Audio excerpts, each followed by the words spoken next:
আমি নিত্যানন্দ দাস বাবাজি। এই মন্দির ভগ্ন অবস্থা হয়ে গিয়েছিল, জল পড়ছিল ঠাকুরের। আমি চিন্তা করছিলাম যে এই মন্দিরটা হয়তো এমনি সারিয়ে দিয়ে করব। তারপরে দেখলাম না, এই সারিয়ে দিয়ে হবে না, নতুন করেই করতে হবে। তো আমি সঙ্গে সঙ্গেই বিধায়কের কাছে গেলাম, বললাম বাবা আপনাকে একটা আমার অনুরোধ রাখতে হবে। বলছি বলুন কি অনুরোধ? আমরা মন্দিরে ঠাকুরের গায়ে জল পড়ছে, এই মন্দিরটা আপনাকে করিয়ে দিতে হবে। হ্যাঁ, বলছে তাহলে আমি যাব। চৈতন্য মহাপ্রভুর স্মৃতিধন্য কাটোয়ার ঐতিহাসিক মাথায়তলা আশ্রম প্রায় 1 শতাব্দী প্রাচীন এই পবিত্র স্থানে আজ এক নতুন অধ্যায়ের সূচনা হলো। প্রায় কোটি টাকা ব্যয়ে নির্মিত রাধাকৃষ্ণের এক অপূর্ব নান্দনিক মন্দিরের দ্বার উদ্ঘাটন হলো আজ। কাটোয়ায় এই শতাব্দী প্রাচীন আশ্রমে মন্দিরের শুভ উদ্বোধন করলেন প্রধান সেবায়েত নিতাই দাস মহন্ত। অনুষ্ঠানে উপস্থিত ছিলেন বিধায়ক রবীন্দ্রনাথ চট্টোপাধ্যায়। দীর্ঘ 1.5 বছর ধরে চলা এই মন্দির নির্মাণ সম্ভব হয়েছে ভক্ত ও স্থানীয় বাসিন্দাদের অকুণ্ঠ আর্থিক অনুদানে। জরাজীর্ণ পুরনো মন্দিরটির বদলে এখন সেখানে মাথা তুলে দাঁড়িয়েছে আধুনিক ও নান্দনিক এক স্থাপত্য। এই আশ্রমের গুরুত্ব অপরিসীম। কথিত আছে, শ্রী চৈতন্য মহাপ্রভু সন্ন্যাস গ্রহণের আগে নবদ্বীপ থেকে কাটোয়ায় এসে এই মাথায়তলা আশ্রমে অবস্থান করেছিলেন। সেই ঐতিহাসিক স্মৃতি আজও সযত্নে রক্ষিত আছে এই প্রাঙ্গণে। উদ্বোধনী অনুষ্ঠানে বিধায়ক রবীন্দ্রনাথ চট্টোপাধ্যায় জানান, শুধু মন্দির নয়, আগামী দিনে এই আশ্রমে দূর দূরান্ত থেকে আসা ভক্তের জন্য ভক্তনিবাস এবং ভোগঘর নির্মাণের পরিকল্পনাও রয়েছে।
অনুরোধ করছি যারা কি করে দেওয়ার সামঞ্জস্য তারা তারাকে উপরে উঠবে না। আমরা পরবর্তীকালে আপনাদের জন্য মন্দির খুলে দেবো। প্রত্যেকে অনুরোধ করছি সামঞ্জস্য দেওয়া ছাড়া কেউ মন্দিরের উপরে প্রবেশ করবে না।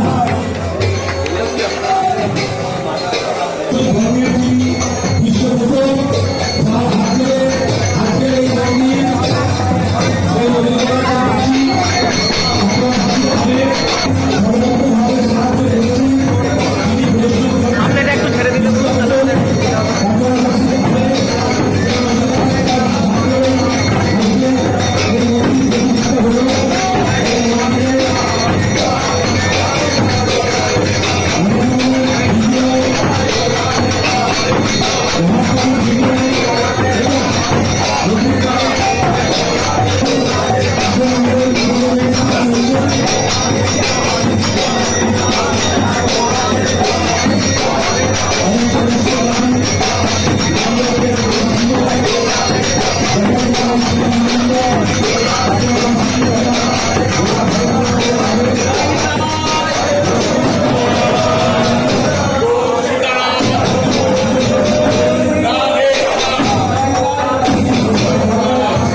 মন্দির প্রায় ভেঙে পড়ার উপক্রম হয়েছিল। সেই জায়গায় দাঁড়িয়ে স্থানীয় ভক্তদের সঙ্গে আশ্রমে কিছু বহিরাগত ভক্ত তাদের একটা মতবিরোধ তৈরি হয় মন্দির তৈরি করার জন্য। তখন আমাদের বাবাজি মহারাজ উনি আমার কাছে যান, উনি বলেন এই পরিস্থিতিতে মন্দিরটা হয়তো আরও ভেঙে যাবে, কিছু করা যাবে না, কি করা যায়। আমি তাদের দুপক্ষকে ডেকে বলেছিলাম যে ব্যাপারে আপনাদের মাথা ঘামাতে হবে না, আমরা দেখছি এবং আমরা যে কোনোভাবেই হোক এই মন্দির পুনর্নির্মাণের ব্যবস্থা করব। এবং তারপর থেকে আমরা কাজ করেছিলাম, এটা লোককে আঁকডাক করে জানিয়ে নয়, নিজেদের মতো করে। বহু মানুষ, আমরা সবাইকেই বলেছিলাম এর জন্য কোনো নগদ অর্থ কোথাও তোলা যাবে না। বহু মানুষ এগিয়ে এসে মন্দির তৈরির যে উপাদান, সেই উপাদান দিয়ে আমাদের সাহায্য করেছিলেন এবং পরবর্তী সময়ে বেশ কিছু ভালো শিল্পী যারা এগিয়ে এসেছিলেন মন্দিরের সৌন্দর্য বৃদ্ধি করার জন্য। সব মিলিয়ে ঈশ্বরের কৃপায় মন্দির পুনর্নির্মিত হয়েছে। পরবর্তী সময়ে আর কি করা যায় সেগুলো দেখে সবাই মিলে আমরা চেষ্টা করব যাতে আরও উন্নত করা যায়। কারণ কাটোয়া এমনিতেই বৈষ্ণব তীর্থক্ষেত্র, স্বয়ং মহাপ্রভু কাটোয়ায় দীক্ষা নিয়েছেন, জগাই মাধাই তার সবচেয়ে প্রিয় শিষ্য।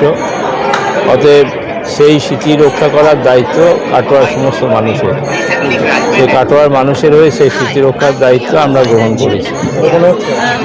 এখানে দেখা যায় বৈষ্ণবের এখানে যে ভক্ত নিবাস ছিল, যে ভক্ত নিবাস এখন ভেঙে গেছে, এছাড়াও এখানে নান্দনিকতায় খুবগুলো ছিল একসময়, সেইগুলোকে আবার ফেরত আসবে, আবার ফিরিয়ে আনার চেষ্টা করব আমরা।